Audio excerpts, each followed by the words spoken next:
గుర్తు ఏంటంటే, మొదటి గుర్తు నష్టం. నష్టం మీద నష్టం, దెబ్బ మీద దెబ్బన, దెబ్బ మీద దెబ్బన. ఎస్, సాతానుడు ఎంటర్ అయి ఉన్నాడని గుర్తుపెట్టుకో. ఈరోజు నష్టపోతున్నావా? డబ్బులు మిగలడం లేదా? సంపాదించ చిరిగిపోయిన సంవత్సరం వేసట్టుకుందా? సాతానుడు ఏదో కలబెడుతున్నాడని అర్థం. సాతానుడు ఏదో నీ కుటుంబాన్ని నాశనం చేస్తున్న అర్థం. సాతానుడు నిన్ను పూర్తిగా బెచ్చగాడిలా చేయాలనుకుంటాడు వాడు.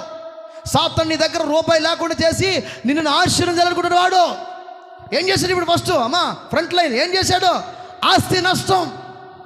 సాతానుడు ఎంటర్ అయితే ఏం నష్టం? ఫస్ట్ యోబుని ఏం చేశాడు? ఆస్తుల మీద కొట్టాడు. రెండోది ఎవరి మీద కొట్టాడు? బిడ్డల మీద కొట్టాడు. మూడోది ఏం చేశాడు? యోబు శరీరం మీద కొట్టాడు. ఏంటి? యోబు శరీరం మీద కొట్టాడు. యోబుకి ఏం తీసుకొచ్చాడు? రోగం తీసుకొచ్చాడు. రోగంలో కూడా యోబు నిలబడ్డాడు.